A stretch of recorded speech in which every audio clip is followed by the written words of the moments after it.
ગાલા સેમેન્ટનું paper number 4 છે, જે જોવાના છીએ વિભાગે ગુજરાત. જેમાં પહેલા પ્રશ્ન, ગુજરાતમાં ઈસવીસન 2011માં લિંગ પ્રમાણ કેટલું હતું? ગુજરાતનું પૂછ્યું છે. તો ગુજરાતમાં જે છે 918 આવશે. પછી છે ગુજરાતમાં કયા ધર્મના લોકોની વસ્તી સૌથી વધુ છે? તો એમાં આવશે હિન્દુ. શીખ ધર્મનું ધાર્મિક સ્થળ કયા નામથી ઓળખાય છે? તો એમાં આવશે ગુરુદ્વારા છે. ભારતીય સંસ્કૃતિનો દ્રષ્ટિકોણ કેવો હોય છે? તેમાં વૈશ્વિક છે. જે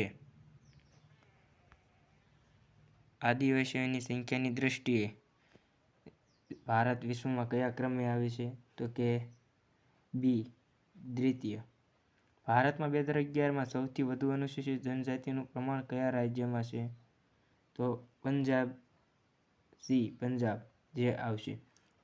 કુંવરબાઈનું મામેરું યોજના કયા વિભાગમાં સમાવિષ્ટ છે? તો એમાં સામાજિક ન્યાય અને અધિકારિતા છે, જે એ આવશે. ગર્ભપાતનો કાનૂન ક્યારે ઘડાયો? તો એમાં આવશે 1971 ડી. સામાજિક રચનાતંત્ર અને કાર્યોમાં આવતું પરિવર્તન એટલે સામાજિક પરિવર્તન. આ વિધાન કોણે રજૂ કર્યું? તો કિંગલેસ ડેવિસે રજૂ કર્યું છે. ભારતમાં રંગીન ટેલિવિઝનનો પ્રારંભ ક્યારે થયો? તો એમાં આવશે 1982. બી, સંસ્કૃતિના મુખ્ય પાસા કેટલા છે? તો એમાં બી 2 આવશે. કોડેક બોક્સ કમરાની શોધ કોણે કરી હતી? જ્યોર્જ ઇસ્ટમેને કરી હતી. તો 13મો બંધારણીય સુધારો ક્યારે અમલમાં આવ્યો? તો એમાં આવશે 24 એપ્રિલ 1993માં.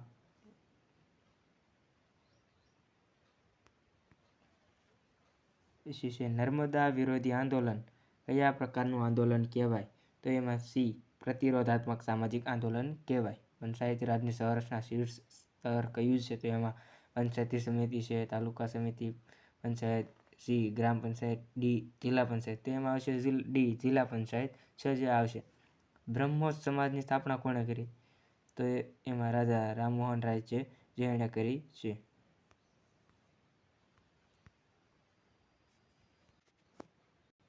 ઘરેલું હિંસા અધિનિયમ ક્યારે અમલમાં આવ્યો? તો જે છે 2005. ઈસવીસન 2005. બાળ અપરાધીને સુરક્ષિત રાખવાનું એક સ્થળ એટલે એમાં આવશે રિમાન્ડ હોમ. ઈસવીસન 2011ની વસ્તી ગણતરી મુજબ ભારતમાં દર 1000 પુરુષે મહિલાનું પ્રમાણ કેટલું છે? તેમાં છે 940. ભારતમાં એડ્સનો પ્રથમ દર્દી કયા શહેરમાંથી મળી આવ્યો હતો? તો એમાં આવશે સી, ચેન્નઈ.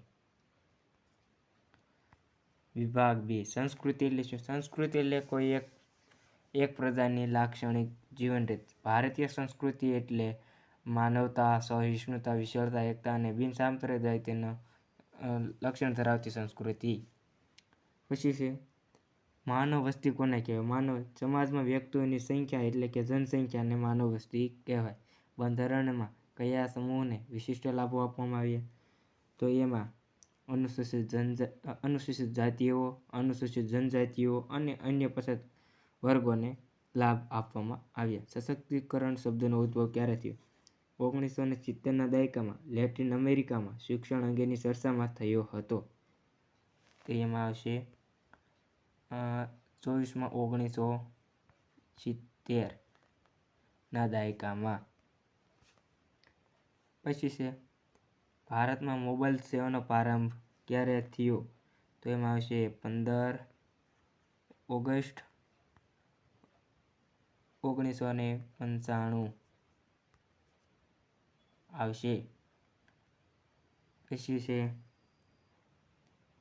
ભારતમાં પશ્ચિમીકરણનો ખ્યાલ ડૉક્ટર એમ.એસ. શ્રીનિવાસે કયા પુસ્તકમાં આપ્યો? તો કે આધુનિક ભારતમાં સામાજિક પરિવર્તન નામના પુસ્તકમાં આપ્યું છે. પંડિત જવાહર નહેરુએ પંચાયતી રાજ વિશે શું કહ્યું? પંડિત જવાહર નહેરુએ મહાન ક્રાંતિકારી પ્રયોગ કહ્યો છે. પછી સમાજ વિરોધી આંદોલન ને આ 27મું. ભારતમાં સ્વચ્છતા અભિયાનનો આરંભ ક્યારે થયો? તો એમાં 2 ઓક્ટોબર 2014માં મહાત્મા ગાંધીની 145મી જન્મ જયંતિના શ્રી વડાપ્રધાન નરેન્દ્ર મોદીએ કર્યો હતો. પછી પંડિત જવાહર નહેરુએ પંચાયત રાજને શું કહ્યું? જે આવી ગયો છે જવાબ દીધો. તેમાં મહાન ક્રાંતિકારી પ્રયોગ કહ્યો છે. સમાજ વિરોધી આંદોલન. સમાજ વિરોધી વર્તન કોને કહેવાય? વ્યક્તિ કે સમૂહ સમાજના પ્રસ્થાપિત લોકરીતિ રિવાજ રૂઢિ પરંપરા વગેરે ધોરણોનું ઉલ્લંઘન કરે ત્યારે વ્યક્તિ કે સમૂહના આ વર્તનના સમાજ વિરોધી કહેવાય છે. સામાજિક સમસ્યા ક્યારે ઉદ્ભવે? તો તેમાં સમાજના સભ્યો જ્યારે તેમની પાસે શીખવવામાં આવતી સામાજિક પાસાઓથી વિરુદ્ધ પ્રકારનું વર્તન કરે છે ત્યારે સામાજિક પાસાઓનો ઉદ્ભવ થાય છે. વિભાગ એનું સોલ્યુશન આપણે ડિસ્ક્રિપ્શનમાં PDF મૂકી દેવામાં આવશે, તો બધાએ જોઈ લેવી.